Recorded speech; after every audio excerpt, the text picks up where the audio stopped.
Assalamualaikum warahmatullahi wabarakatuh. Salam sejahtera untuk kita semua, salam budaya.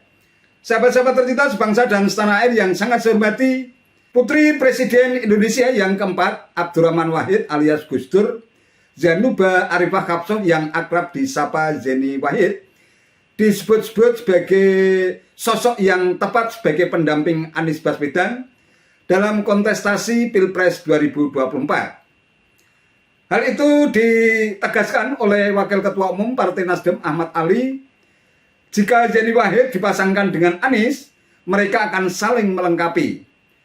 Menurutnya, tokoh seperti Zeni Wahid merupakan figur yang memiliki kapasitas dan memiliki rekam jejak yang baik. Sudah sepantasnya dipertimbangkan Anies menjadi bakal cawapresnya. Zeni, kata Ahmad Ali, merupakan figur yang bisa mewakili Nahdlatul Ulama, sebab ia merupakan cucu Kiai Haji Wahid Hasyim, pendiri NU dan mewarisi pemikiran Gus Dur sebagai figur yang menjunjung tinggi nilai-nilai pluralisme. Elit Nasdem mengaku mendorong Putri Presiden keempat RI Abdurrahman Wahid atau Gus Dur menjadi bakal calon wakil presiden untuk Anies Baswedan. Menurut Wakil Ketua Umum Partai Nasdem Ahmad Ali, Yeni Wahid memiliki latar belakang yang mumpuni untuk mendampingi Anies dalam pemilihan presiden 2024. Lantas, Ali mengungkapkan bahwa dirinya akan sangat bahagia apabila Anies memilih Yeni sebagai bacawa presnya.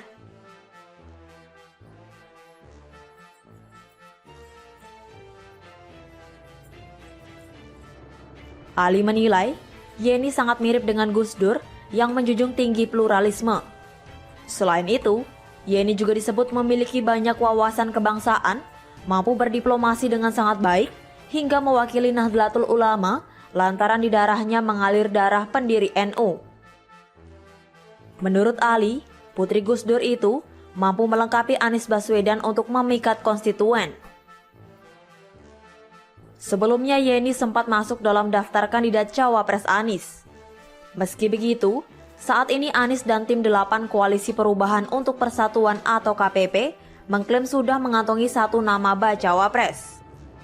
Menurut pihak KPP, Anies akan mendeklarasikan cawapresnya usai ia menjalankan ibadah haji. Diketahui, Anies berangkat dari tanah air menuju Mekah, Arab Saudi pada Kamis 22 Juni 2023. Lantas bagaimanakah reaksi Zeni Wahid atas dirinya yang masuk bursa sebagai cawapres pendamping Anies Baswedan? Seperti dilansir populis.id 8 Juli 2023, Zeni Wahid justru mempertanyakan apakah memang Anies sudah dapat dipastikan bisa mencalonkan diri sebagai capres. Begitu pula Prabowo Subianto. Ia malah menganggap politik Indonesia seperti jualan barang. Sebuah barang akan sulit terjual apabila tidak ada perusahaan yang mau menjual barang tersebut. Menurutnya, saat ini partai yang memiliki capres hanya dua partai, yaitu PDIP dan Partai Gerindra. Tetapi Partai Gerindra masih sulit mengusung Prabowo Subianto sebagai capres karena tidak memenuhi presidensial threshold. Lebih lanjut, Yeni mengaku tidak memaksakan diri walaupun namanya terus digadang-gadang oleh PSI atau Partai Solidaritas Indonesia dan Partai Nasdem. Kalau kami sih diajari Gus Dur, posisi itu hanyalah alat, wasilah, bukan ngojah, bukan tujuan. Kalau bukan tujuan ya nggak usah ngoyo-ngoyo banget. Saya nggak pernah ngoyo, tahu-tahu namanya dinominasikan dua partai, PSI dan Nasdem. Ya alhamdulillah nggak pernah gimana-gimana, tegas Zeni.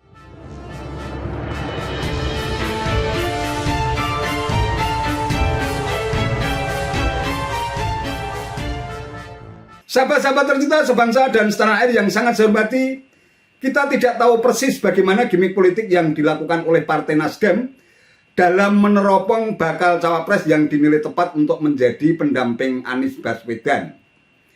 Muncul kesan bahwa keberadaan Partai Demokrat dan PKS yang juga pernah menyodorkan sejumlah nama untuk menjadi cawapres Anies tampaknya seperti tidak dianggap oleh Partai Nasdem.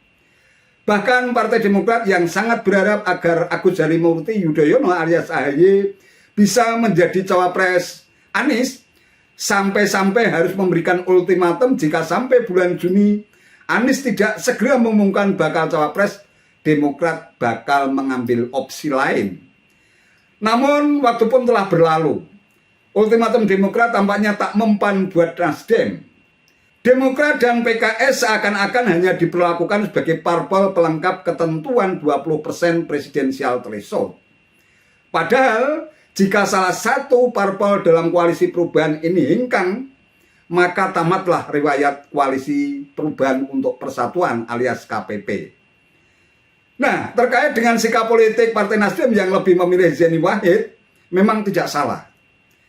Apa yang disampaikan Wakil Ketua Umum Partai Nasdem Ahmad Ali itu memang ada benarnya. Yeni Wahid memang memiliki pengaruh yang sangat kuat dan mengakar di kalangan Nahdliyin, sehingga diharapkan mampu berpeluang untuk mendongkrak atau mendulang suara di Pilpres 2024.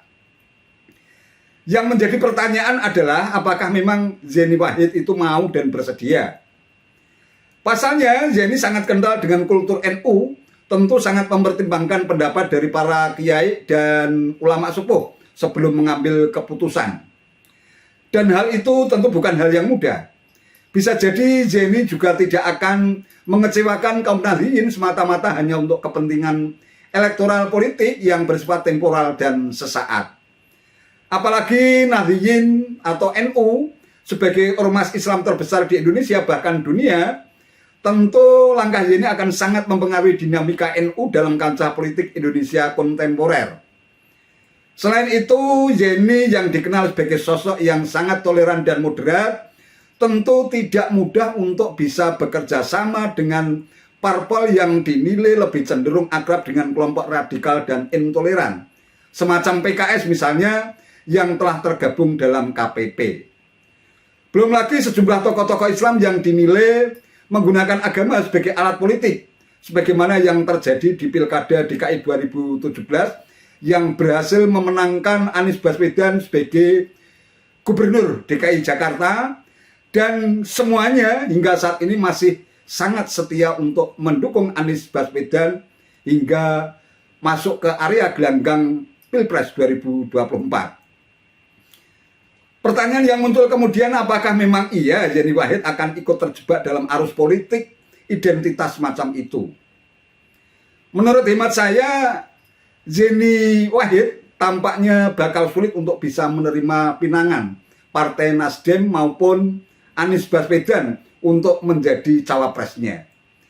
Ada banyak pertimbangan kultural dan ideologis yang bakal dipikirkan oleh Yeni secara matang agar NU tetap terjaga marwahnya sebagai ormas Islam yang sangat moderat, toleran, dan menjunjung tinggi kedaulatan NKRI berdasarkan Pancasila, Undang-Undang Dasar 1945, dan Bhinneka Tunggal Ika. Mungkin sisi inilah yang tidak dipertimbangkan oleh Partai Nasdem, sehingga sampai tega menyingkirkan AHY yang sebenarnya sangat berambisi untuk bisa menjadi cawapres pendamping Anies Baswedan di Pilpres 2024. Ya sudah, Partai Nasdem nggak usah banyak petingkah, melakukan gimmick politik yang kontraproduktif sehingga bisa berakibat fatal. Secara psikopolitik bisa saja Demokrat hengkang dari koalisi dan mengambil opsi lain seperti ultimatum mereka. Kalau benar-benar itu yang terjadi, maka tamatlah koalisi perubahan. Anies pun hanya bisa gigit jari, gagal melenggang ke area kontestasi Pilpres 2024. Kalau koalisi perubahan ingin selamat, tentu saja terus jaga kekompakan dan soliditas antar parpol. Tidak ada satupun parpol yang tergabung di dalam KPP ini merasa dikecewakan dan tersakiti. Kalau hal itu diabaikan, ya sudah, tamatlah riwayat koalisi perubahan. Dan ingat, jangan sampai menuding pecahnya koalisi perubahan untuk persatuan dan kegagalan Anies dalam melaju dalam kontestasi Pilpres 2024 karena ada politik penjagalan yang dilakukan oleh pihak eksternal. Itu saja yang bisa saya sampaikan. Terima kasih atas perhatiannya. Wassalamualaikum warahmatullahi wabarakatuh.